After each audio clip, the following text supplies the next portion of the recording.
Welcome back to another episode of Knowbspodcast. And I want to say thank you to all my sponsors. Get Good Life, Rich Hugs, and Overspills. Shout out to everybody that has subscribed to the channel and the 102 new followers on your YouTube channel. And shout out to all them people in Australia with all these downloads. I appreciate you. China, I appreciate you. I'm getting more downloads in overseas than in America. Ain't that a blessing? Yeah. And if you're trying to look to, if you want to watch the podcast, go to No BS Podcast on YouTube, Sean L. Maxwell on Instagram for all the hot clips. Make sure you go subscribe and follow that channel. And to listen to the podcast, make sure you hit all major platforms that we are on: Apple, Google, Pandora, Spotify, iHeart, all the major podcast brands. And today, man, we about to have a great conversation with a brother that I talked to about a year and a half ago about his own podcast before starting my podcast. And his podcast was Talk Your Shit. But at the time he was talking his shit, he was going through some shit and had to end that shit. And now we back on some real shit and he's getting his life together. It's my brother Juju. What's happening, my boy? What's good? We can dabble, boy? Yeah, man, we can do whatever. Come on, man. First off, let me just go ahead and start off and say, man, y'all really don't know how blessed y'all are to even have him talking on here. Like, for real. This is a real dude right here with some real game. I'm more than grateful to even be on this joint. You feel me? Just the way you got everything set up, the camera, the lighting, and the people. No shade to y'all, but the people don't really understand how much you really put into this. You know what I'm saying? How much stuff you got to do before the lighting, the camera, the setting, the sound, just everything. Especially when you're trying to be a one-man show. Exactly. And I had help and I ain't did it. You know what I'm saying? So nothing but respect. And this is a real dude that I actually, ain't nobody else. I had a bunch of people try to get me on their podcast, but you. I got you on here. Oh, yeah. I'm going to hop on yours. That's for sure. So no BS podcast. I definitely am a co-sign. I definitely support that. So that's the business, man. What you got new in your life? As y'all may already know, I'm about to be a daddy. Why you talking to the camera? We talking to me. I'm about to say, I'm looking at the camera trying to make sure I'm about to do. Man. But you already know I'm about to be a father. My girl back there, we ain't gonna have her in the camera, but I'm about to be a dad. I'm crazy excited about that. You know that. Why though? It's just something new. It's my seed. It's my son. And then especially because it's a boy. Right. I ain't gonna lie. I had worries. I ain't even gonna lie. I didn't want boys. Come on, man. You didn't want boys? I didn't want boys. When me and my wife got together, because I know the type of dude I was, and my mentality was, and I knew, see, my wife being 6'4", me being 6'6", I didn't need another Sean in this world at that time. I mean, I did a lot of good stuff, but I heard a lot of feelings. You know what I'm saying? I heard a lot of women feelings, right? And I didn't realize that until I got into therapy, where I went to therapy, because the thing is, I went to therapy first to understand how I'm gonna love my wife. You know what I'm saying? Because I knew I had issues because the way I was running through women, right? And I didn't understand why. But I know she got serious. I was getting serious. I started cutting everybody off. Right. Then we started really just dating. You know how things grow on to you. Next thing you know, we together for a year. Exactly. Then the toothbrush coming to the crib. I'm trying to figure like why this toothbrush in the crib. I'm trying to send it back to your crib. Oh, then man. I got the keys to the apartment. Then I was like, you know what? Before I propose, I need to understand me.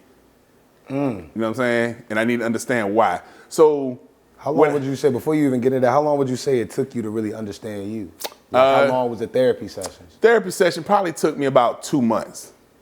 It took me 2 months. But once the break, it took me it really could have been in a month. But what happened was I was stubborn. I wasn't trying to hear nothing. You don't believe it. Yeah, I was trying to go through the process and write this down, do this. And I was like, man, I don't need this shit. But I went there looking for help, you know what I'm saying? But I was too stubborn. But once I broke them barriers and found like me and my mom had issues mentally, and that's the reason why I was doing what I was doing. But I went there too because I knew we was going to end up being together. Because the first day I met her, I told her we getting married. I don't know why. Something just told me in my head. You told me that. I remember you told me that in Vegas. You told me that in Vegas. Yeah. You told me that. You said as soon as you see her in the club, you say, yeah, this is it. Exactly. Me and you. And I knew God had a sense of humor, right? Because I was like, even though we get married, you might want some boys, but he's not going to bless us with no boys. You knew that. But the crazy part is everybody, all my brothers, I got 2 brothers, 2 sisters, they was dropping boys. My nephews are like 6'6", 6'5". They all walk around like me. All my nephews walk around like me. So I was like, You knew that wasn't gonna be you though. Nah, because the Lord funny. He wanted me to watch my karma every day. So now when my daughters roll over, look at me and talk to me, I'll be like, fuck, I got to do the right thing. Man, I ain't even gonna lie. I thought the same thing. I was like, oh, I'm gonna have a girl. But I was like, I know I'm gonna have a girl. God gonna be like, oh, I got something for you. Nah. I got something for you. I wouldn't have thought that for you. I wouldn't have thought, I mean, you're a good guy. So I wouldn't have thought that for you. I was a bad guy. Every one of my homeboys that rolled with me, we all got girls. We was bad guys. Jeez. And even if you talk to my wife, she'll tell you, like, shoot, two to three females a day, different. Good Lord. Coming in and out of me in my homeboy's apartment. That's how bad I was. You know what I'm saying? Would you say that was a learned thing, or that's just what your mindset and what your mental state at that time took you to? Nah, it was that I was popular. Okay. I was Mr. Football. Right. Mr. RTC, Mr. Wrestling, Mr. Club, Mr. Car Show King. Like, I had a lot going on early. And that attracted the flock. Boy, and once you get a taste of the flock. It's a wrap. Yeah, and then all my friends were animals. And everybody hung out with animals. And then at some point, I'm going to tell you what really did it, though, right? Where I knew I had to seek therapy, right? I was laying in my bed, and I had a dream. I was sitting in my car, and I dozed off in my car drunk, and a female walked up to my car and started stabbing me through the window. I woke up with a cold sweat. I said, oh, I got problems. Yeah. At that point, I would have been shook. Yeah, I would have been shook. Shook. But you never had dreams like that, right? No. Exactly. I ain't never had no dreams. Not nobody stabbed me. I ain't gonna lie, though.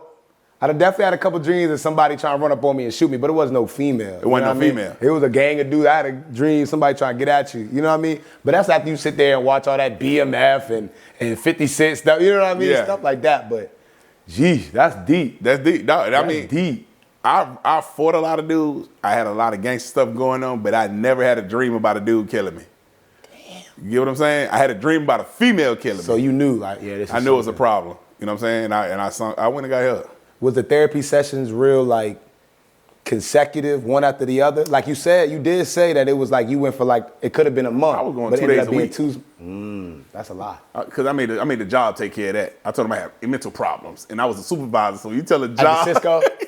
Okay. I No, used the Costco, job. my bad. No, it was Cisco. Okay. Hey, so you use the job to pay for shit that you don't want to pay for. Gotta finesse. You giving them your life. You gotta finesse. I ain't tell them. I said, yo, I think I got an alcohol problem. For real? Yeah. And they was like, you know what? We'll pay for you to get some help. But they knew I drank alcohol because most of the supervisors and managers at the time was rolling with me in these clubs to drink. Like, oh yeah, we know you got something going on. I was just with you. Like, You know what I'm saying? I was just with you. I know something going on. Yeah. Good Lord. See, you didn't never have stuff like I was going through. So like me and my homeboy called me. He having his first child too.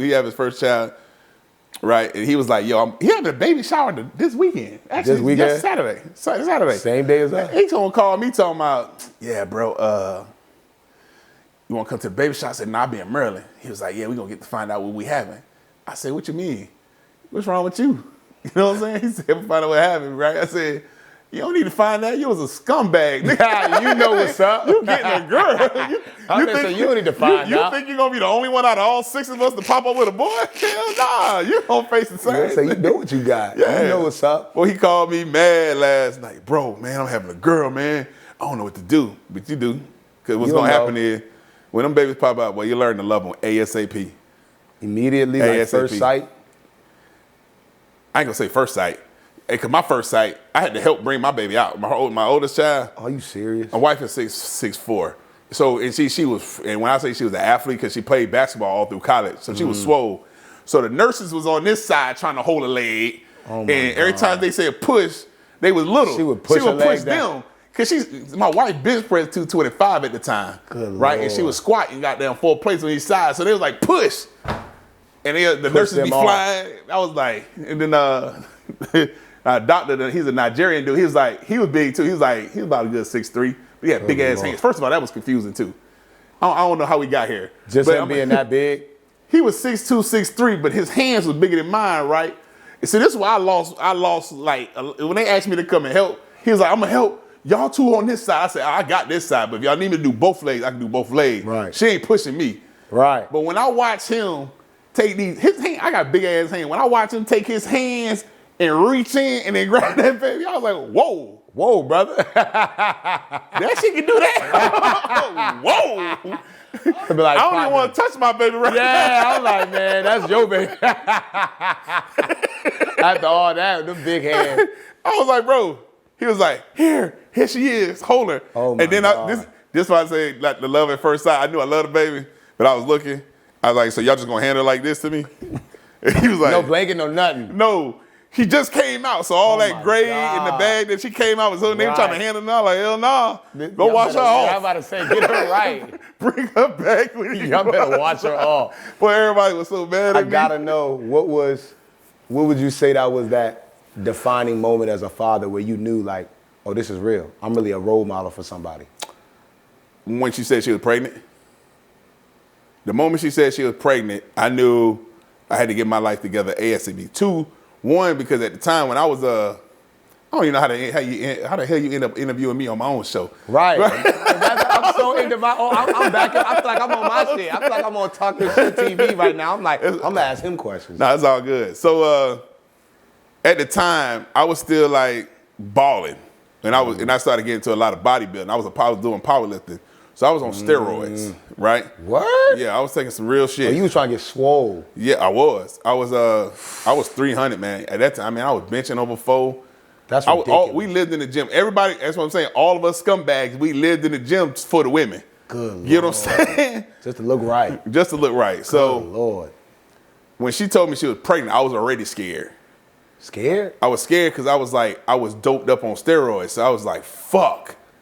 That's the first thing that hit my mind. Like, you sure you pregnant? First of all, I found out she was pregnant because I got sick.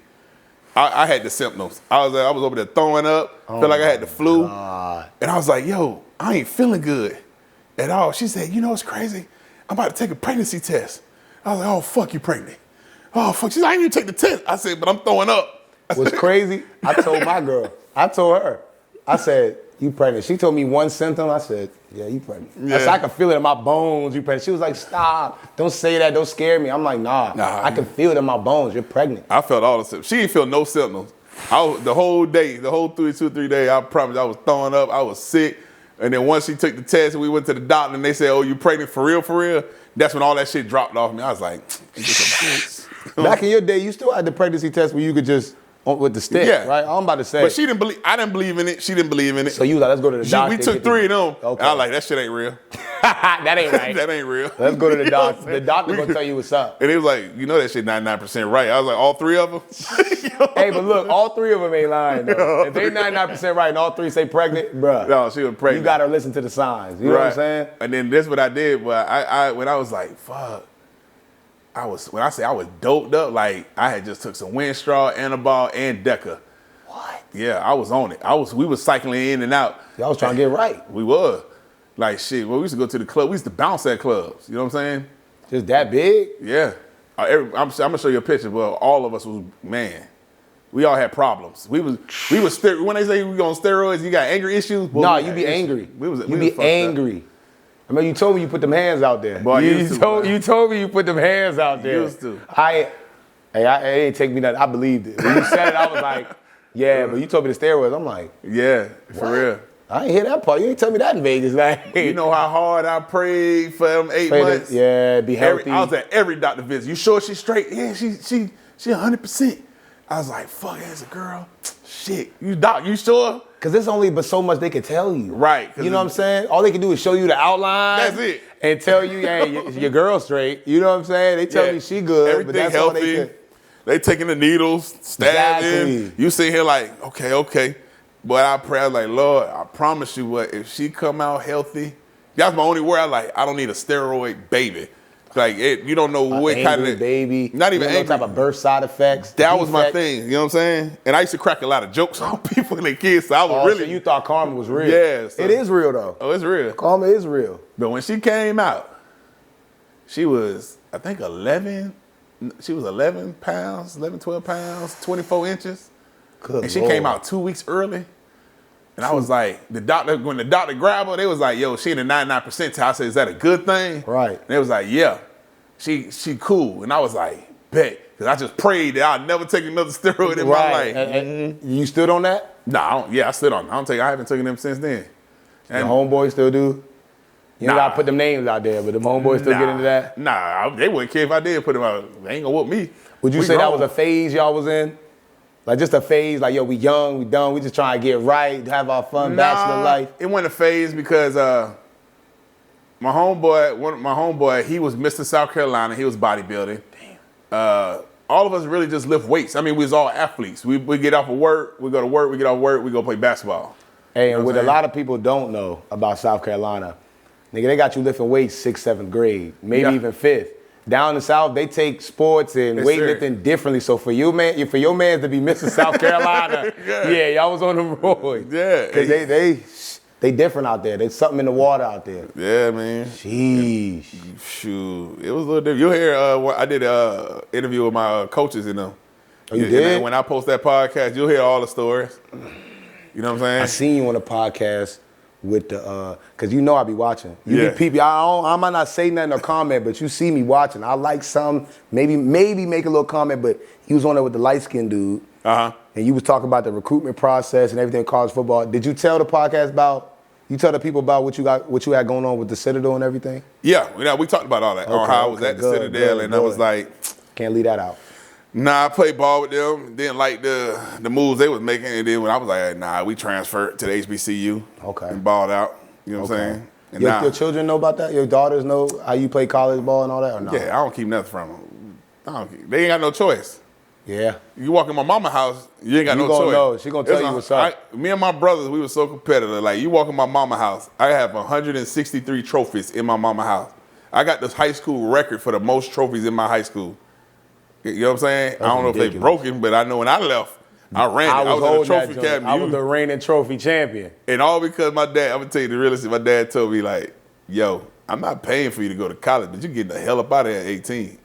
I promise you that. So if you want to go to college, his words were, you want to go to college, you better work. You earn your way there now. It starts right now. Like, this gonna determine how much responsibility you have in your life. If you're responsible and you really want something, you'll get it. So all of us was working, boy. I Russell. We played football. We played baseball. I was on the square dancing team. Just doing anything to stay. Really? Yeah. Just doing anything to stay active. Active, dog. I remember you told me your father said if you're gonna do something, son, you got to be the best. That joker said if you're gonna be a bum, you be the best bum in the streets, boy. That's wild. That's crazy. I couldn't imagine saying that to my newborn CEO on the way. You're gonna be a bum. You're gonna be the best bum out here. Like, whoa. But all that was like motivation. Like, don't ever slack off. Because if you was that strong at what you do, you'll never be a bum. Facts. You'll never. If you a bum on the street, you'll be the best bum. You'll be living in a good house. Like, it's always about your work ethics and responsibility. Let me not do 15 years because you just said you and your wife was together for 18. So let me go 20. Let's go 21 to 22 years ago. If I take this Sean right now and we take 22 years ago, Sean, could you envision the life you living now?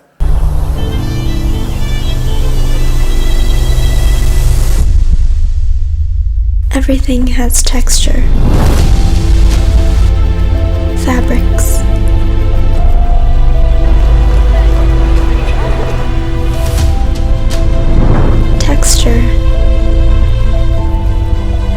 Texture hair. The fabric of life. Fabrics. Touch. Texture versus race. You know what I'm saying? Me having my daughter, me having my wife, that really gave me perspective on life. Like what you really want to do. That's why I said, when your baby comes, you're going to watch her mature faster because the same way I had to watch my wife. My wife's already 3 years older than me. Dang. So when she had the baby, it was a wrap. And it was like, all right, make a decision now. And I was like, shit, I enjoy this shit. You know what I'm saying? She was like, all them Chevys and whips you got outside, park. Like, I got 7 cars still in South Carolina, chromed out, Doves, 20s, candy painted. haven't touched them since we moved down to Macon, Georgia, 15 years ago. She said, I gotta go. She said, all that shit you think, and I was like, then I told myself too, I was like, I know one thing. I don't want my daughters to know me before this. I want them to know me from here on after. You saying like you ain't want them to know about the past? I don't want them to know me before they was here. Okay. You know what I'm saying? The shit I treated their mama wrong at some time every now and then because we was off and on. You know what I'm saying? I was going in with doing too many different girls. I was running these streets. I was living a bachelor life. You know what I'm saying? If I had this crib. Yeah, I'm about to say this right here. This is this ain't for a family. Shit. This is not for a family, dog. Nah, man, it'd be a party every day. But anyway, besides that, real. I was like, I promise you, from this point on, all my daughters gonna know is who daddy is. All they know is, only time they find out real stories if they go to my mama house. And they come back and ask you, like, Daddy, I heard you did this. And you be like, my mama and brothers, they be like, your dad, why are you asking me? Ask your daddy. Daddy don't do that. You crazy as hell. Your daddy must have lied to you, baby. You know he must not have told you what's up. Daddy, grandma said your Uncle Reese and them. I be like, man, don't listen to them. That ain't never been me. Now, what was your father's, I would want to say, what was your father's impact on your mindset just in life? You know what I mean? Because I know you say he was a military man. Y'all lived in the military. It was a strict household, dishes, chores, folding clothes, all that done before you do anything. Yeah. My father was the most influential, biggest motivation superhero that I had in my life. That's real shit. You know what I'm saying? That's real shit. And just like he showed me by example, by loving my mother, what it takes to run a family, what it takes to be a man, what it takes to be in a relationship, what it takes to go through adversity, right. What it takes if you really want something, how to do it. You know, it gave me the mindset and confidence to that there's nothing you can't do unless you say you can't do it. You get what I'm saying? Was his father in his life?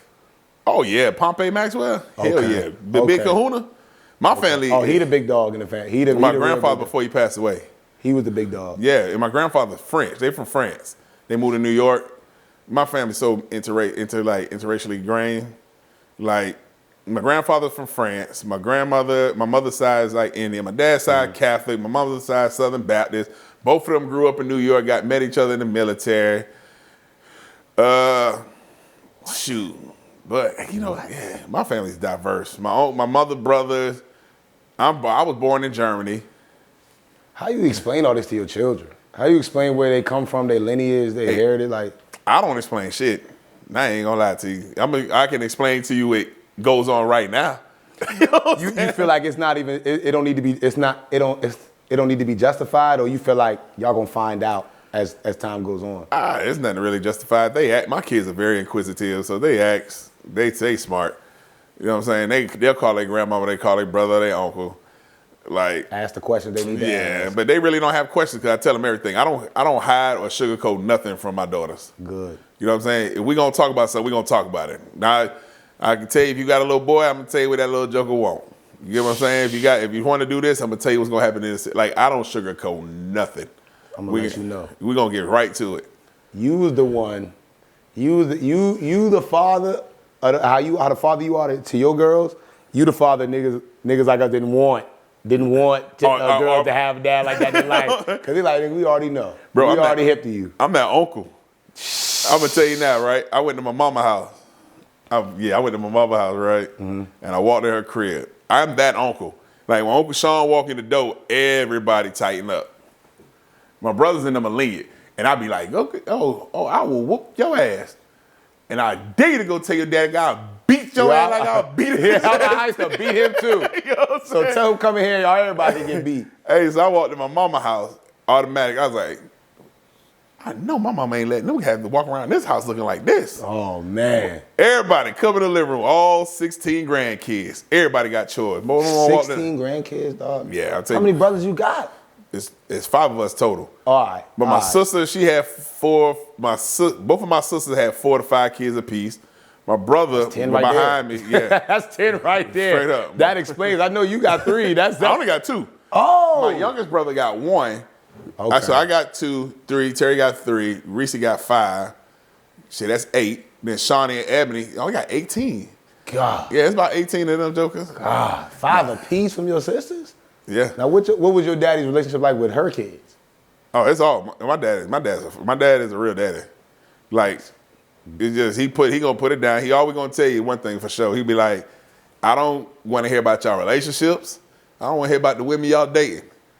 You know what I'm saying? I do not get in the matter, what do you say? What's his slogan? I don't get in the matters of the heart. That's what used to be his thing. I don't ever get in the matters of the heart. Because you made a decision, live with that decision, and learn how to grow with that decision you made. So if you choose to lay down with her and you made kids with her, you gonna fight every day for her. You know what I'm saying? You're gonna fight every day for your kids. Whether I agree with it or not, whatever the situation is, she ain't the only one that caused that problem. Facts. Y'all was in that shit together, so fix it. And that's just him, period. Would you say he was very blunt? Just like how you are with your girls, like very, I ain't gonna sugarcoat, I'm gonna tell you what it is and don't ask me again. Yeah, both of my parents are like that though. Mama and daddy. Do you feel as if a child needs that balance, or hey, What, both it parents? is what it is? Yeah, like one gotta be I'm blunt, it is what it is, I'm gonna tell you what it is, and one like, oh look, let me help you. No, I mean kids need to be nurtured. That's what the mom's gonna do. Mom's gonna nurture kids regardless. But Father gonna teach. Yeah, that's gonna be. They're gonna learn the most. Like with boys gonna learn more from the mama. I think up to the age of 13 or 14, right? But when he hit 13 or 14, yeah, man. That's where you really gonna have to lay your foot down and be 100% like, I gotta take the wheel on this. Facts. You know what I'm saying? I gotta take the wheel and I gotta raise him because you did everything you could up to this point. I tell people that all the time, dog. I tell people, like, even a couple of my homeboys, they'll speak on having fathers in their life all their life. And I'll be like, I ain't really had that up till like 12, 13, till my mother met Keith. And they be like, bro, but you got Keith, you good. I'm like, y'all niggas don't understand. From 0 to 12, 13, I'm already who I'm gonna be. Right. You know what I'm saying? Once a young man turns 12, whoever he is, I ain't saying nobody can change. I ain't saying that. But once I'm 12, 13, whoever I am, that was who I was. It's a little, not too late, but no, it's not. It's just you already when you hit your teens as a boy, you already find out what your identity is. Exactly. Now from 13 till you leave high school, that's where you need that father figure that's gonna guide you and start directing you. And that's where your lessons go. Because mom already got you in school. Yeah. Mom already nurtures you. Right. Mom done showed you I'm always gonna be on your side regardless of whatever the situation. Your mom gonna have your back 100%. Facts. But now you already been nurtured. Now it's time for that discipline. Hi, I'm attorney Leitra Young Maxwell with Forrest B. Johnson and Associates. I've been practicing law for 17 years, and I am licensed in Georgia and South Carolina. At Forrest B. Johnson and Associates, I specialize in tractor-trailer collisions, car accidents, medical malpractice claims, and negligent supervision claims. If you've been injured or know somebody who has, give us a call. We'll be glad to help you. Boom. So yeah, like I was saying, right? So from 13 to 18, that's where the father figure comes into your life and start disciplining and teaching you how to be a man. Because mom done did her job. So at your 13, you already knew what your personality was. Exactly. But how much of influence was Keith after that? I can't even lie, dog. A hell of an influence. You know what I'm saying? Going from not having a father figure at all and watching my mother have to be a man and a woman and still be vulnerable as a woman, but still gotta be rough on us as a man, to see Keith step in and give her that, what I wanna say, that reliever, that break you was talking about, you know what I mean? That was probably the most impactful thing up to date I can think of, you know what I mean? Besides about to have a child, you know, that was crazy. Just whooping me when it needed to be, putting me and my brother in check when it needed to be. We didn't realize how much we was disrespecting our mama until Keith came around. Then Keith was like, hey, yo, nigga, whoa, this my wife, like, y'all. Right, so think about what I just said, right? From that age is where you really need to understand your place in discipline and learning how to become. What was Keith doing at that moment? He was teaching you. Exactly, and guiding. Right. And protecting at the same time, but he knew he had to be, if we bowling, he had to be them little joints they put up for the kids. The little guardrail? Yeah, the little bumpers, Yeah. He had to be that bumper. Like, I know you wild. I know y'all wild. I know y'all had a dad, but I'm gonna show y'all what a man look like. Getting up every day and going to work, handling business. You know what I'm saying?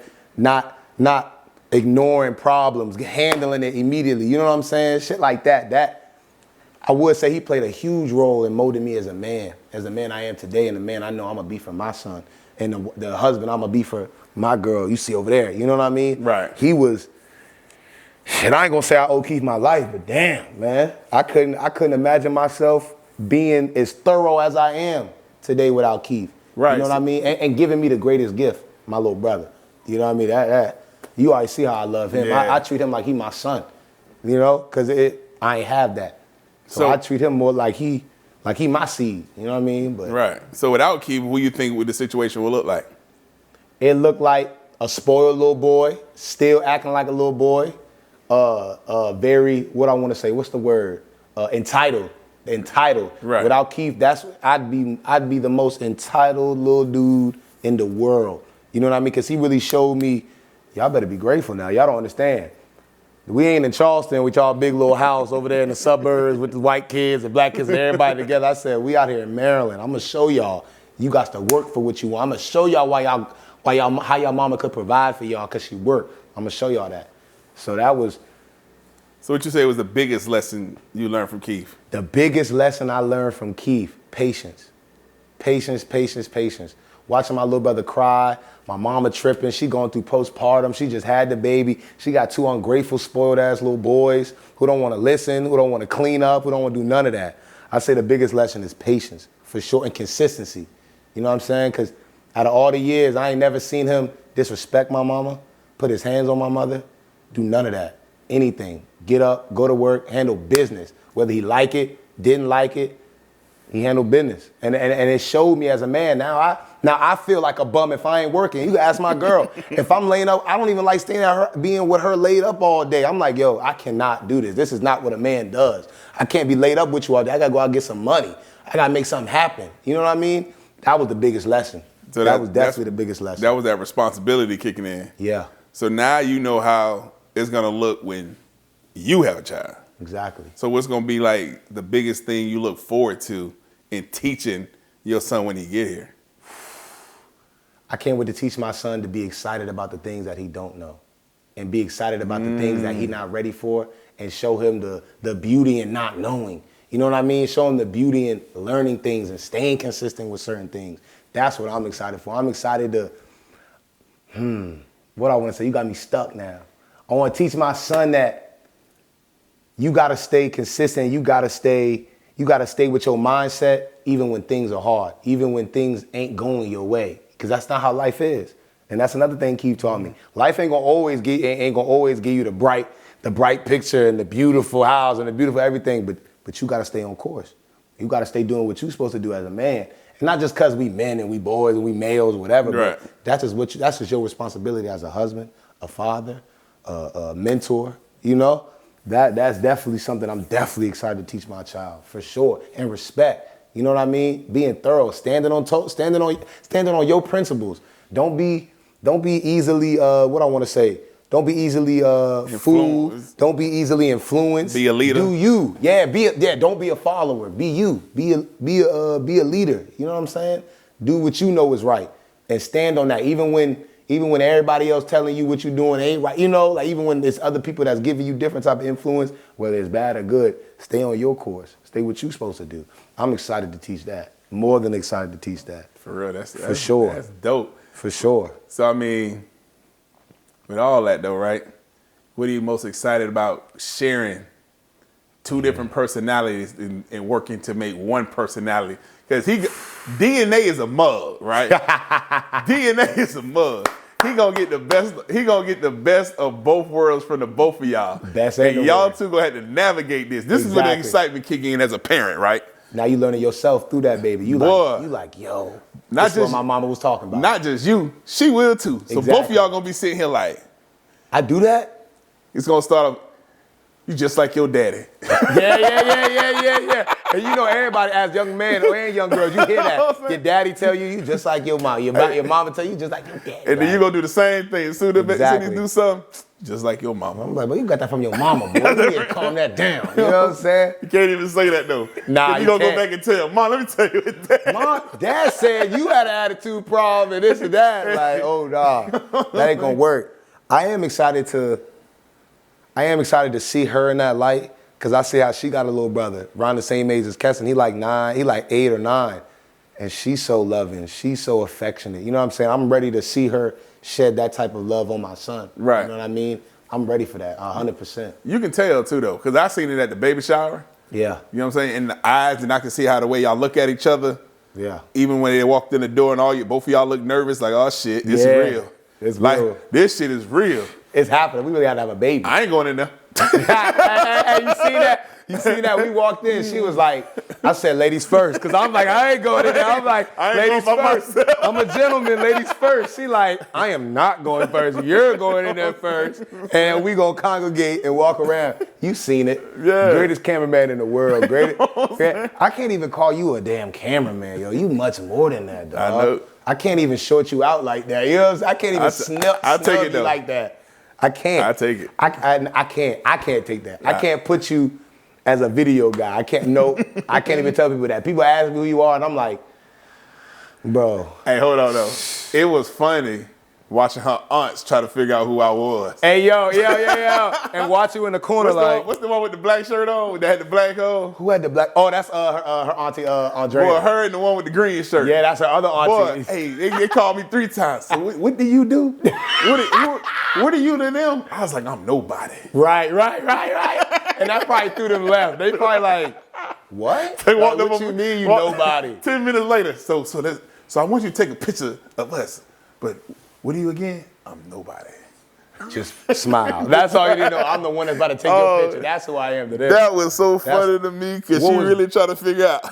What was fire about that baby shower though is just seeing I ain't gonna say the mix of races, but that too, the diversity within the whole baby shower and just seeing the different personalities and everybody congregate. I'm watching Keston grandmama barging me, damn near punching me like, you need to take me to your girlfriend's grandparents right now. Like, I need to meet them right now. You know what I mean? And that was dope, just seeing everybody come together like that. And just for us, for me and her. Right. You know, see how much people loved us, from you to Eugene to people who not even a part of our family, but we family. Right. You know what I'm saying? Coming in and showing that much love, that was so fire. The dope part was 2 things, or 3 things, right? So when I got married, right, if you look at my wife and her side of the family versus my side of the family, Different. If I felt that yesterday, right? So I was looking at her side of the family, right? And I was like, ooh, shit, that's my wife. So everybody sit reserved a little bit.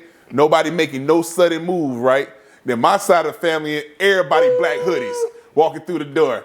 That's And when your homeboys came through, I was sitting there like, You could see it, yo. I literally text my wife and I send her a picture. I say, what this remind you of? You know what I'm saying? I Hey, sent yo, her a that video. was fire. Seeing all my mom actually said that was real dope. She said, I almost shed a tear seeing all your homeboys really, not just boys that'll smoke weed with you, Right. hit a J with you, go to the club with you, maybe get some food with you. Like, no, these is young men that friends. really genuine friends. And she said the turnout was crazy. Just them coming through. One homeboy came through with so much. man, it was Keyshawn, coming. he came through with so many diapers and wipes. It was falling out the bag. The bag handle was breaking. I'm like, yo, this is real. The love is showing right now. Right, and that was thing number 2. Besides y'all looking at each other and just you holding her hand when she needed her hand to be held, right? You was there for her, right? But on top of that, it's just the way that how highly everybody, not your family, that's the kicker, not your family, but how highly y'all friends spoke of y'all. Yeah. You get what I'm saying? Yeah, that was hard. That was more important because I can tell you now, I'm grown, y'all grown. Right. At the end of the day, the only people that really know what goes on in your life your friends. or your friends. Because if I die today, my mama can't tell you nothing at the funeral. Yeah. But Your if my homeboy can. homeboy get up there, He gonna be like, look. he be like, yo, what is this shit y'all talking? That ain't mouth. You know That what ain't I'm him at saying? all. Nah, what That ain't Sean at all. this is who we know. Yeah. You get what I'm saying? When my homegirl got on, my homegirl Danny, which is funny, Cause the story she told, I remember you said that story you told me how you and your girl met. Oh boy! And the way she explained it, that was a little different. You ain't say you was blowing up her phone like, yo, can I take your her homegirl? I want to take her out. I want to go on a date with her. I really like her. But like, that's the kicker though. See, and I find that dope. And I'm gonna tell you why I found that dope. Because you didn't bypass nobody. You went to who was important to her, which is her best friend, and you felt the best friend out to make sure it was okay. For sure.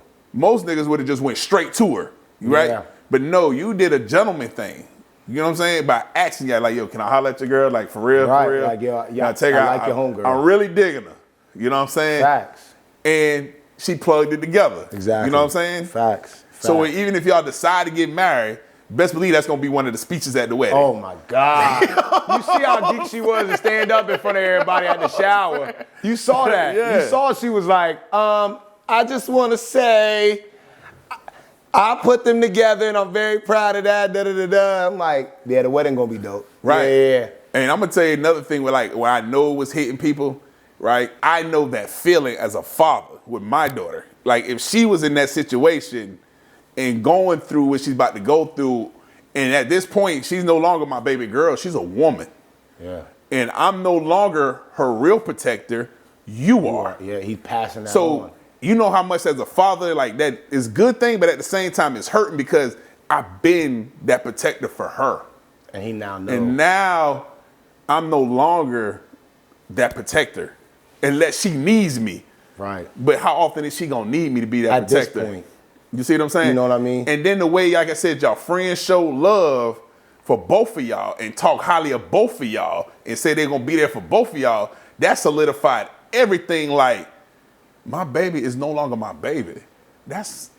She a grown She's woman. grown. She a You know what I'm grown-ass saying? woman. With friends that care, with a man that care, you get what I'm saying? It wasn't about the family, the outer family to me. It was more so about y'all inner circles. You get what I'm They saying? know the real you. Right. They know know what you really doing in these streets. They And know they- what you really got going Right. And they supported y'all.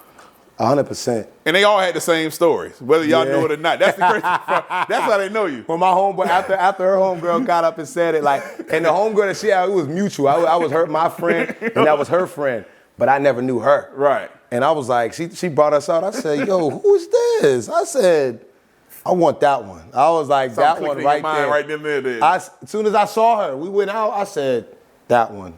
Right there, make that happen. Whatever you gotta do, say what you gotta say, whatever. So how many times did you call? Call the homegirl. I ain't gonna lie, I sent a text. I called a couple times, couple FaceTimes, and I called like, What's taking you so damn long to respond, goddamn? I'm like, yo, I'm telling you, yo, I'm feeling your homegirl. And after the first date, I remember calling her homegirl. I really called her and was like, yo, I'm never leaving her. Like, this Apparently. is it. I'm like, bro, this is it. You know, I'm telling you, I'm never leaving. I'm never leaving. This is it. And how true was that? Because y'all disappeared for 2 or 3 months. Hey, that was extreme. All y'all friends said the same thing. Fives got up like, I ain't seen bro for like 2 months after that. Like, I saw him that night. I ain't seen him out since. Like, what? That's crazy. That's crazy. I love that part about the baby showers when the friends got up and was really shedding light on how much they banged with us. Then when my homeboy DJ got up and was like, yo, like, Yasmina, like, you like, Julie and my family, like, you my family now. Right. If you need me, call me. Get my number from him, call me. Like, we in this together now. You know what I mean? And just seeing how her family was so open to me and so respectful of our relationship from the jump, even when they really didn't have no reason to take it seriously for real. 'Cause Right. you know everybody, you got little flings and puppy love and shit like that, but they took us seriously from the jump, and I really appreciated her side of her family for that. You know what I mean? It was just a good time. Yeah, it was. It was a good ass time. It was. You felt the love in the room. Immediately. You know what I'm saying? Immediately. You felt it. Like I said, when I go in places, I never look at the mamas, the grandparents, the aunties, none of them. I look at the friends that's around you. You know what I'm saying? And like I said, your friends remind me of how me and my homeboys used to roll. It's always 1 or 2 pretty boys. Yeah. That's not going to dress like the rest of us. Yeah. That's you and your homeboy that was flexing in the video. Yeah, me and David. And everybody else was all black. Yeah. Yeah. The whole side of the room went dark. I told them, they asked me, a couple of them asked me like, yo, how we supposed to dress? I'm like, yo, the fact that you even coming is a blessing, bro. Me and her the only ones that need to be dressing up. And that's another thing. Dudes usually don't go to baby showers. Exactly. But and her father tried to say that. Her father was telling us that. He said, there's guys coming? There's dudes coming? This is a women thing. Like, the only man should be there is his father, his grandfather, Right. a couple uncles, and him. Like, it shouldn't be nothing more than that. But to see how many of my homeboys came out. how many dudes showed up. That was my age. It wasn't just my uncles and my grandfather and stuff like that. It was Your immediate circles. like people that I really be, like I done been through shit with. You know what I'm Homeboys saying? don't go to baby showers. Like you said, cousins, uncles, aunts, immediate family. But your friends, like none of my friends showed up to baby. I don't think I showed up to baby shower. You know what I'm saying? Now, they didn't show up because you didn't invite them and you ain't made it apparent that you was having a baby shower, or that's just how shit went? No, I didn't invite them because I didn't think I was supposed to be there. Right, right. I thought I was the guest of honor in that situation. You know what I'm saying? I thought this was y'all do. So I treated my baby shower like a bachelor party, right? Oh my God. So y'all go ahead and do that. That's what y'all do. Right. And me and the dads, and then we gonna go golfing. And literally, that's what we did. go chill out. Yeah, we went golfing. But we wasn't at there because my mind, baby shower, you got these diaper games about to go on. You got anything beside what dudes do. You know what I'm saying? Like even the balloon thing. If that was dope to see all the That homeboys was dope, do. right? Everybody's all black fits and Jordans and necklace and glasses. They put balloons under their shirt trying to tie shit. I'm like, no, this is fire right here. This is fire. They tried to tell me, yeah, you get one. I said, bro, this is my baby shower. I am not putting no balloon nowhere. And all of them had skinny jean shirts on. Trying to put a balloon on. Slim fit. What they call in the store, slim fit. Mediums. Hey! He said mediums. Exactly. But that was fire to see though. That was fire. But I'm crazy excited, dog. I can't even lie. At first I was scared. I ain't gonna lie. I mean, you gonna be scared because it's new to you. I mean, when you get scared, you only fear things when it's new to you. Yeah. And you're not ready to look for change. Exactly. So your first step is, damn, I got to make a change. Everybody fear change, so that's why that kicked in. And 2 is brand new. Nobody likes shit new when you already comfortable. Yeah. Y'all was comfortable dating. Y'all Going was to the comfortable movies, hanging, going out to kicking eat. it together. And now all of a sudden, boom, both of y'all got changed immediately. Right. Oh, Immediately. shit. You know what I'm saying? And That's different. then the real change kicking because now y'all got to walk with each other for real. Not for the simple fact that you want to make sure this pregnancy go well. You know what I'm saying? In order that to go well, you got to be 100% in with her, keeping her from being stressed out, keeping people from being all around her, especially with COVID and shit. You don't want people in her face. Exactly. You know what I'm saying? Your job is to keep her healthy. Period. 100%. Like, yeah, why you touching her? Yeah. Whoa. I don't know your hands been sanitized, motherfucker. Right, sanitize when you get the hug in. You know what I'm saying? Now, thank God I've been blessed and I got to be a homebody girl. Yeah. Who don't even really like being in niggas' faces like that anyway. Don't even like being around too many people, but still, that's my responsibility as a Right. man. You know what I mean? It take 2 to tango. She ain't get herself pregnant. You know what I mean? Nah. So it is what it is, and I'm all right with that. I'm cool with that. I'll stand on that. Ain't nothing wrong with a homebody girl. My wife a homebody girl. Ain't nothing wrong with that. Ain't that the truth, She ain't yo? even going to my backyard. Hey, she go to the pool, maybe. Bro, hey, I promise you, we have a party at the crib. I'm gonna show you a picture of my house. But we had a party at the crib, shit popping off. Her ass is literally in the living room with the TV on and the chair and recline. It's 100 people. Outside. And these are your people, not mine. And you in the house. And you in the house. That's lovely. That's how much of a homebody she is. Damn, that's crazy. But the thing is, I wasn't a homebody. You was out. I was always the one that's out hanging out. I had to refine and learn how to be at peace with having fun in my own domain. Because at the time, like I said, there's gonna be times, especially with a newborn, that you're gonna want to kick it with the fellas, but that shit becomes less important. Very. You know what I'm saying? Because at the end of the day, you're gonna have to nurture her so she can nurture him, right? You're gonna have to do that. So in that year or two, that's why I said it's good to see what your inner circle do. You know what I'm saying? Because you're gonna need them because you're not gonna see them. You're not. Because you're gonna be protecting her and that baby for the next year or two. So now when everything start kicking and hit them terrible twos and that joker running, now you're gonna be like, damn, I'm okay, I can get back to it. Yeah. But by that time, you already matured. So now it's gonna be like, now I'm just gonna have a cookout at the crib. Y'all fellas wanna come over? Y'all come through, do what you do. Yeah. Ma, hey, Ma. And it's gonna be just like that baby shower. It's gonna be 100 dudes, 20 women. You know what I'm saying? But it ain't gonna be too crazy. But the best part is it's gonna be at y'all crib. Yep. Safe. And not at no club, not at no event place. It's gonna be at your crib.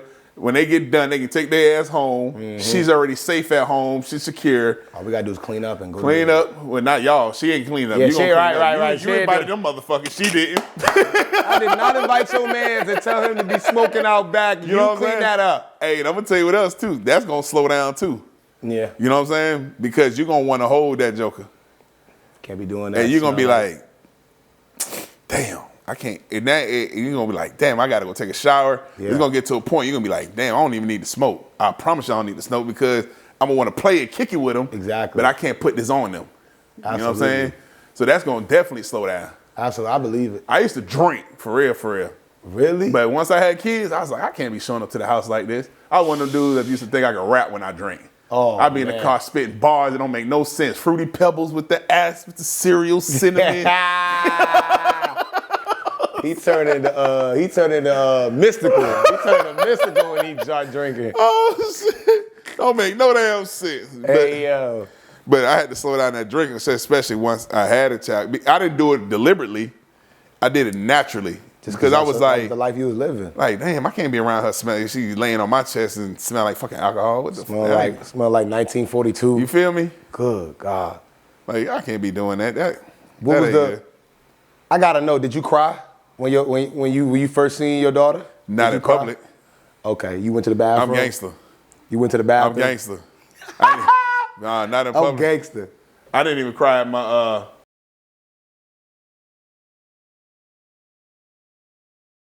Sean Maxwell Cinema uses video to tell the stories of people, companies, and products. We are the premier video and photography team in the South region. Whatever your story is, we want to tell it. That's why we're here. We love the whole process, from the moment of an idea's conception to the very final color correction before screening.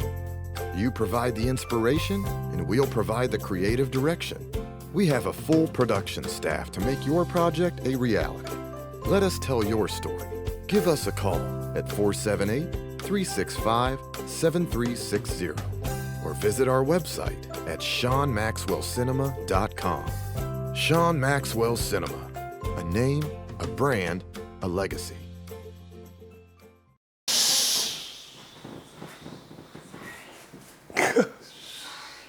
Come on.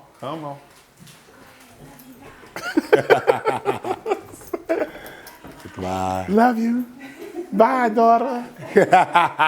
We all love you. Hi, baby Siobhan. So yeah, nah. I'm gonna You start said you that was up. walking in the room. So- you saw him crying. Yeah. So I walked in the room.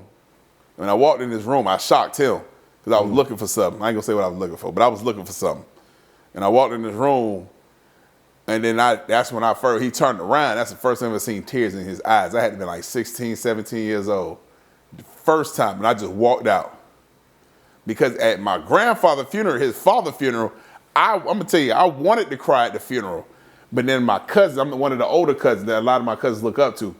One of my cousins tapped me on the shoulder and said, hey man, don't you do it. You need to be stronger for us. Let us do that. And right then and there, I was like, I sucked that shit up. And that's another reason why I had to seek therapy, because I didn't know how to show emotion. Like, I'm not the dude that you call when you having a breakdown and you crying. Like, what's wrong with you? Like, yeah, what's up? Like, really, that's it? You know what I'm saying? And that's one thing I learned from my wife and daughter, that I had to tap into that side of me, because that's not me. Like, you can't come to me come out crying on my shoulder. My daughter come to me now. Before, when she plays sports and something happens, she come lean on me crying. What you crying for? Work harder. Let's get out there. I told you to practice. You didn't practice, and this is why you lost. Let's go out there, dig deep, and then as I started getting, and then my daughter got older, right? She got vocal like her daddy, right? She had been like 8 or 9. I want to say about 8 or 9. And I said something, and she looked me in my face and said, you didn't even have to say it like that, right? And I was like, what you mean? You know what I'm saying? There's other ways you can communicate with me, Dad. You could have just gave me a hug and listened to me. And I was like, That hit I deep, ain't got to man. listen to shit. I thought that was gonna hit deep. Your man said, I ain't gotta listen to shit. Right? So I said that. She walked out crying, then came back and leaned on me again. She said, all I wanted you to do was just hold me and listen to me. That's all I asked. You always promised I could come to you. And right then and then it clicked. It was right then and it clicked, and I was like, you can't come to me, dog. You know what I'm saying? Like, well, you know what I'm saying? Then that's when they come to me, I can deal with the emotions. Like, before I couldn't deal with it, now I can be like, it's all right. You know what I'm saying? Let's go out in the yard. We're going to work on it together. You know what I'm saying? Not you ain't going to be by yourself. I got your back 100%. Blase, let's do it. But at first, I was a G. Ain't no crying. You know what I'm saying? Ain't no crying. Even when she got in this world, I ain't cry. I not in public. Right. You know what I'm saying? Yeah, no, we good. Not in public. I cried when everybody left the hospital. She went to sleep. She just got done breastfeeding for the very first time. Like, all this was new to me. Right. So I'm laying in the recliner. The nurses just show her how to breastfeed. And then they're trying to teach you how to baby latch on. And this when reality kicked in for me. When Madison locked on, and then I seen her mama face. I was like, oh shit. Like, you all right? Like, damn, like what the fuck did I do? Like, this is real. There's nothing I can do to, and that's why I felt you. vulnerable. Like, there's nothing I can do to help you other than ask you, are you okay? You felt useless in that moment? At that moment, I was. Shit, what could I do? Yeah, in that moment only. I went in that bathroom, man, and shed tears like, fuck. Like, I need to do something. And in my mind, I just got to do something. And in reality, there's nothing I can do. She ain't about to latch on my nipples. Right. You know what I'm saying? No cap. You know what I'm No saying? cap. All I can do is, hey, you want me to go get the breast pumps? Like, Right. You want me to give her a bottle? Like, What you want me to do? like, shit. Like, you Want want to to sleep? You want me to formula? hold her? Nah, she's got to do this. I was like, but I see your face. The doctor said, you got to rub this cream on. You want to rub the cream on? She was Right. like, no, this is how we got here in the first place.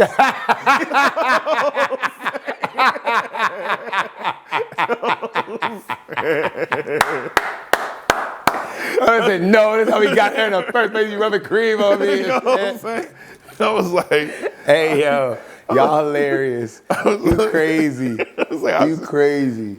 How long did it take you? How many days do they got to stay in the hospital before you can go ahead and just take it to the crib? these days, 3 days. You out in 3 days. Oh, they used to get you out 3 the days. next night? Yeah, that's why I said still in blankets. Still Straight in up, blankets. them hospital. There's something about them hospital blankets and babies that's unreal. I don't know what that is. You ain't the first person to tell me that. That shit medicine for them kids, but You are not the first person to say, yo, steal everything. Steal anything they give you. Socks, bungees, bottles, steal everything. I was like, what? yeah. They still- like, bro, that joint covered. They gonna get burned. They got millions of that stuff. Steal it. What, they gonna wash and give it to another kid? Yeah, because you know you ain't the only baby in that hospital getting dropped. That day. No cap. You know what I'm saying? Nah, for you know, real. They probably dealing 20, 30 babies a day. Oh my You know what I'm God. saying? Nah, take them damn blankets. Get the Take hell them on. all. Take as much as you can. And then, shoot, when I got home, people be like, oh, you can't sleep, you ain't gonna get enough sleep. And then I realized, like, oh, I can't really go to sleep. Like, because she can't move. She ain't supposed to be getting up. You know what I'm saying? She's still healing. Them 6 weeks is real. Like, she's still healing. She can't do too much movement, especially if she tears. Like, my wife tore, so she really couldn't get up and move. So I had to do a lot of it. Like, yo, I pick her up, I put her on you. What you need me to go get? You want something to eat? The only thing I couldn't stand was them fucking chocolate pickles. What? Like, yeah. She was weird craving shit. that? Yeah, I don't know where the fuck that came from. Chocolate covered. I had to go get a whole jar of fucking pickles and the little, what's that, Neslo? No, Nutella. Nutella chocolate. And literally would dip that shit Are in you that and eat the serious? fucking pickle. And I was like, That's the weirdest thing I've ever heard. yeah, it was to me too. And she did that shit strong for them 6 weeks. And then another thing, to this day, I just started wearing cologne again because the smell of cologne and deodorant, the smell was Threw her killing her. off. Like, she was throwing up headaches. And I was like, yo, I've been rocking Old Spice all my life. I can't do this no more. Yo, it be now. She pregnant now, and she be like, oh my God, the smell of that is terrible. Yeah. Like the smell. What I used this. Dr. CB said, put the botana oil in your hair, and that joint smell like dog food to her. I'll put that on, and she'll be like, Ew. She'll come out with one of her bonnets and throw it on my head before we go to sleep. She said, I'm not sniffing that. Or That's tell you to killing me. wash that shit out. Yeah, she's like, that's giving me a headache. Yeah. That's giving me a headache. Like, I'm hurting smelling that. So if it's giving, it's not giving her the headache, it's giving the baby the headache. Right. And she getting the symptoms from Exactly. that. So now you gotta be like, fuck, I gotta wash Alcohol, this shit out the Done. window. She cannot smell that. She'll be like, please brush your teeth if you're gonna drink. Yeah. If I take a sip of wine, a sip of alcohol, they smell everything. I can eat a whole meal and come home, give her a kiss. She'd be like, you took a shot, didn't you? But that keen scent is so real. Them senses pick up so hard. She can smell you from a mile away. Was you outside in the dirt? I'm Uh-huh. like, where you get that from? I'm not like, I'm over here, you over there. Like, How you smell me? like, I just walked outside. Like, you smell that shit, You man? smell like outside, nigga. Man, I was taking 2 or 3 showers a day. Oh my God. Oh my God. The sense of smell is crazy. Yeah. Just I'm gonna tell you another thing too. When y'all finally get that baby out your bed in his own crib, the best thing you can do is turn the music and TV up on loud. are you serious? Turn that shit up on full blast. So when they learn how to sleep through the noise, then when y'all get back to doing boyfriend and girlfriend and husband and wife things, you ain't gotta worry about that joker waking up. Okay. I knew what time, like, we played, like, everything was like, I was talking loud, screaming loud. Hey! So they can sleep through it. Right. They So can get used to it. to this day, both of my kids, but the house can be on fire. You can be yelling their name. Oh, that's lovely. That's lovely. Now they mama, she wakes up easy. Like, if I breathe, where you going? Like, bro, I just rolled over. The lightest sleeper in the world. Yo, if I cough, if I go, What you doing? What you doing? she be like, what? What are you? I be like, yo, you woke up from me coughing? Yeah. She could slap me, punch me in the face. She could do all that, and she'd be like, Julian, wake up. You be like, huh? Like, what?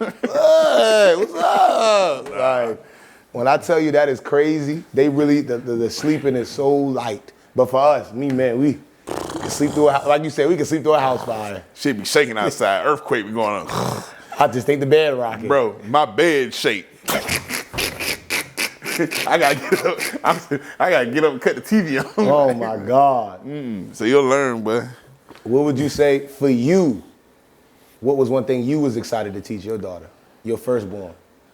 teach her. Or you wasn't excited to teach her anything?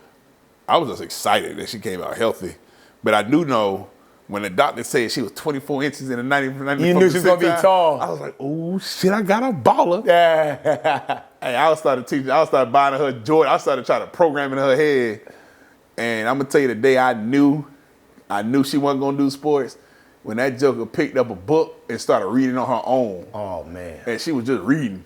She would read better than I was. You know what I'm Just saying? picking up reading. To this day, she just sit down. Her and her mama like speed. They can go through like novels all day.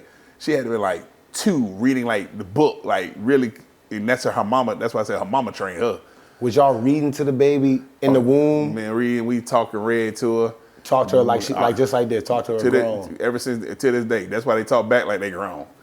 You know what I'm saying? Talk with sense. They say that's smart though. They say you're supposed to be reading to them babies in the womb as soon as they get out, even when they can't understand your words or understand English. Read to that baby. So I'm gonna tell you how good it was for us. She came out. That's why I said I knew sports went for her. She ended up skipping the 3rd grade, going straight to the 4th. Wow. You know what I'm saying? Right now, she's graduating a whole year early.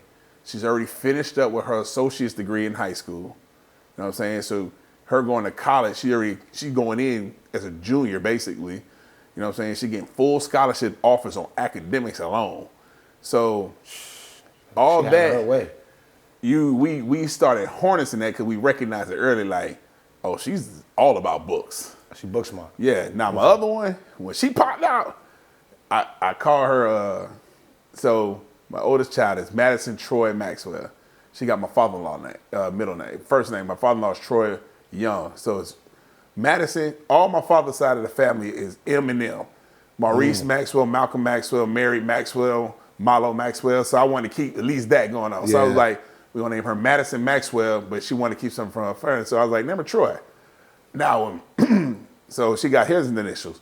My initials is Sean Lamar Maxwell. So I was like, I know this one about to come out of animal. I could feel it. Like when she was when she was in the stomach kicking. So I was like, she was like, what we gonna name her? I said, Logan. Logan? Are you serious? Yeah, I said her name gonna be Logan Sean Maxwell, right? And she was like, why Logan? I said, cause that's Wolverine name. Oh, man. My child gonna be a beast. My child gonna be a beast. You can just feel it in your bones. I felt it, dog. I felt it. So she came out full throttle. And she was like, Dad, why you name me Logan? I said, this is why I named you Logan. We started watching X-Men. I said, that's you. Did your daughters get to have a relationship with your dad? Yeah, they still do. Both of their grandparents. Okay, that's good. Both of their grandparents. My dad's still living. It was his father that died. Is he, I know you said you already told me that your father was real strict. Was he only like that with y'all? Because once y'all grandkids came, he probably was like, I'm going to let y'all get away with all the stuff y'all daddies couldn't get away with. He does that regardless, but when it come to us, because he tell us, my job was to raise y'all. Y'all job is to raise them. I'm a sport. My job is to have fun with my grandkids. It's like new life for him. Yeah. Like they'll come and pick these jokers up, take the kids on cruises, leave us at the crib. That's crazy. You know what I'm saying? That's crazy. That's crazy. I can look at I'm your son. I can go on Facebook and you can watch all the grandkids on cruises at Myrtle Beach, Virginia Beach, having the time of their life, and all the parents are at the house working. At the crib, going to work. I gotta get up at 4. I ain't get to go on vacation. None of that shit. Dog. Oh man. So, but nah, he really active. Like my daughter had my oldest child. They had a basketball classic during the Christmas break. A whole week of basketball. Came down just to watch her play. And then the coaches was like, man, your parents are really in here from 8 in the morning to 10 o'clock at night. I said, shit, they had 3 boys. I'm about to say. This was normal. Yeah, I'm about to say, this is regular. This is normal for them. This is light. And then I had to really think about it, like, out of all my nephews and nieces, my kids are the only 2 kids that are actually on varsity sports. The rest of my nephews and them, they're pretty boys. They like cooking, cleaning. They like the pretty boy shit, dressing up, looking fly, looking, not getting dirty, playing video games. Okay, pretty boy shit. Like my brother's son, the one that we talked about earlier, his son into the stock market. Okay, and ain't nothing wrong with that, but it's just not the same. Right. So it's just not the same. They're around my parents all the time, but they don't play no sports. Except for, Isaiah do. He's playing basketball now. Okay. But the rest of them play no sports. Like I said, my nephews are huge. Now, why are they that big not playing sports? Right, because they I don't know. You better get that scholarship money. You better stop playing. Nah. Get that free education, get that free degree. Too late now. They was in high school. But my parents was like, these are the only time we get to see our kids get to play. Like, we used to watch their daddy all day. They told the back to see, because my wife be like, Sean wasn't doing all that. Then my parents come down and tell the coach, what was Sean really like in school? That boy had us over here, wrestling. He was doing this. We couldn't keep up. Like he had to go get some cars because we couldn't do everything. You had to go get him a car because you got to drive yourself to this game, son. You had to do this. You was driving at what, 15? No, I was driving at 13. I was still in my grandmama's car at 13. Oh man, not 13 years old, still in grandmama's car. We live in the country, man. It's not in the country. You could do that. Yeah, you can do that. All you gotta do is send y'all to the store with the car. Yeah, tell them. Go up there, give me some liquor, give me some. Everybody went to the same church. We was in that country before. The town I learned how to drive was in Holly Hill. That's my grandmama's town. Everybody go to the same church. Everybody know each other. Everybody. So when I used to take her car, she'd be like, just tell him your grandma say I just sent you out there. So, but nobody ever pulled me over. You know what's great? I never got, even when I bought alcohol, I was buying alcohol in high school. I looked like a grown ass man. I didn't get carded until I got married. That's crazy. You know what I'm saying? Then they see your height and your size, they like. I walk into the liquor store, buy some shit, walk out. I always carry myself like that. But until I got married, and my wife was like, y'all ain't even gonna ask him how old he is? You know what I'm saying? But I'm gonna tell you some real shit before we end this show, right? Me and my wife dated for 3 years. We got engaged, right? I never knew that she didn't know how old I was. Oh my God. We went to go sign a marriage certificate, right? We signed a marriage certificate. She was like, you only 24? And I was like, yeah. She was like, you know how old I am? I said, yeah, you're 27. She was like, you're really 24. I was like, yeah. She was like, I'm older than you. Like, we're not the same. I thought we was the same age. You was in all the clubs that you wasn't supposed to be. Right, when I met you, that means you was a youngster. You was 19, 20. Oh, so she didn't even question it. She like, I mean, he in this club. He So clearly old enough to be No, there. couldn't, because like all my homies were dope boys, so we was in there. But the kicker was once we started talking, I was like, you know what they call that? She's like, no. I said, game. I kept you so interested, you didn't have to worry about my You ain't age. even ask my age. That's how smooth I was. Game. So you know what they call that? Game. You know what I'm saying? See, your granddaddy got game. I'm trying to tell you. Game recognized game, I'm gonna be that granddad with the grandkids. Ask your granny. I got game, okay? She didn't know how old I was, You know too. what time it was? I mean, I had you so infatuated, you didn't even ask me how old I was. Not one time. Nah. No, not till you had to see it on paper. You're right, so you had to pull my ID out, Sucker. use my license. Got him. I'm about to say got him. It was too late. So where's your wife from?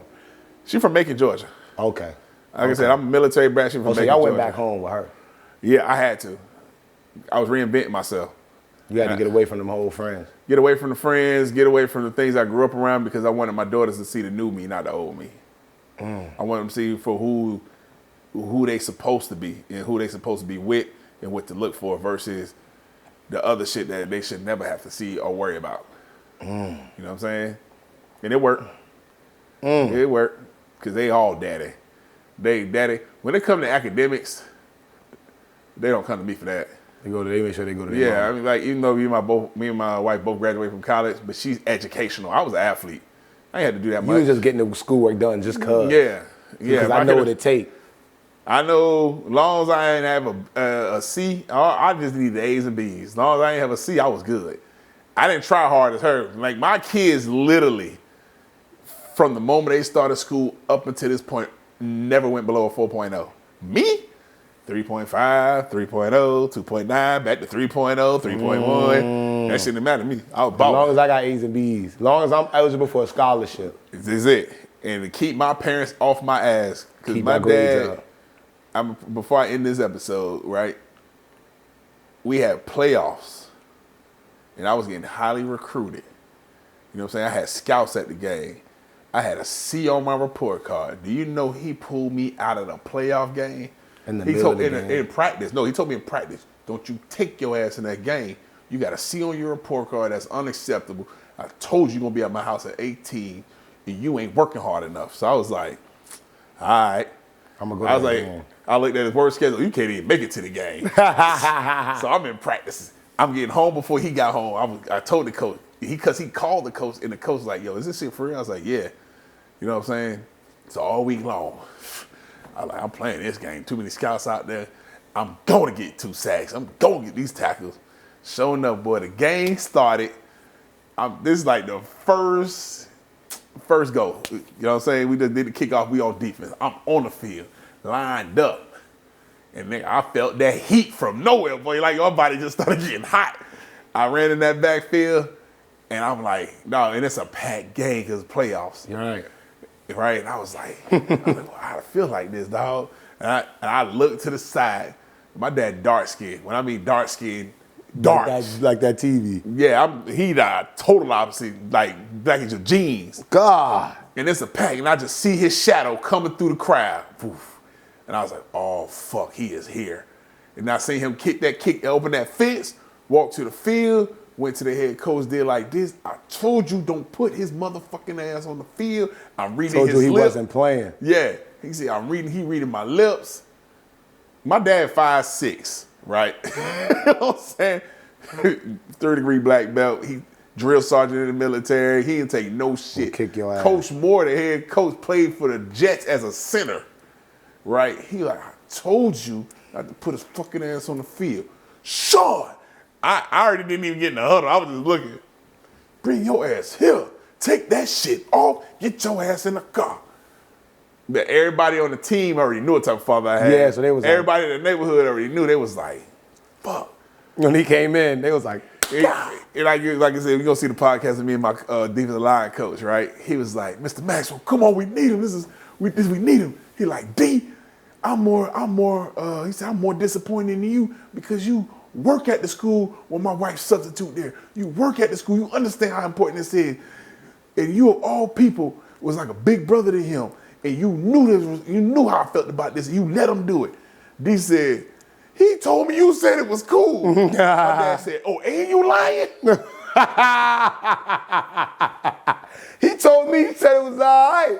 Oh, man. That's facts, dog. Oh, my God. That's facts. And I was like, you know what? So now that's what I'm saying. I'm good with my kids and my wife doing her, because my wife, she's an English major. Her mama and her mama's sisters, because my wife's the only child. My mama and her sister have been teaching for over 40 years. So everything my kids ever got was educational. They ate healthy. My kids didn't know this. My kids didn't know how to eat unhealthy until I dropped them off at my mama's house for a summer.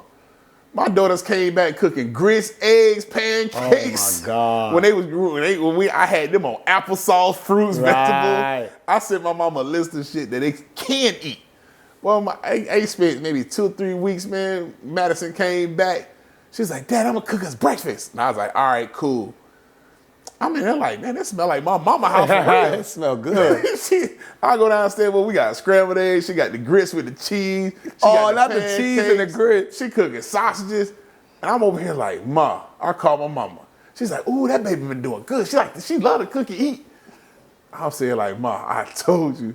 She was like, oh, you shouldn't have dropped it off then. Right, because I'm going to eat what I eat, and she going to eat some. I ain't making no special meals, no special healthy meals for you. And that was like the second time my mama did that, because my daughter was a baby. Like, she was not a baby. She about to be maybe a year old, and we had a food regimen for her. And my wife was like still doing the breastfeeding thing, but she was using the bottles, pumping. And my daughter used to stay at my mama's house. And she came home a couple of times, and every time we tried to give her the bottle, she was like, like she refused to eat the bottle. Oh my God. And I was like, Mom, what you been doing? My child don't even want to eat the bottle. She said, oh, just get that baby some grits. She got a taste of them salt. She been eating real food. And y'all ain't even know. I gave her a chicken leg. To this day, she's fucking a chicken leg. I said, this ain't real. I had that chicken leg, my dog was like. Smelled that spice. I was like, look at this shit. She smelled that spice. She said, your mama. But besides that, man, go ahead and end this episode, man. I appreciate you coming on, man. Well, I appreciate you putting me on. This was real deal Holyfield. I appreciate you, brother. Let's see, when they get to knocking, it's time to go. It's time to go. This was a pleasure, bro. Yeah, man. This was more than a pleasure. No bullshit podcast. Oh, no BS. I'm sorry. BS. No BS podcast. Please support. It's the realest out. When it's on TV, it's gonna be too late. When it's on major streaming platforms, it's gonna be too late. Don't try to hop on now. And what he said, no BS, and we are out. Peace.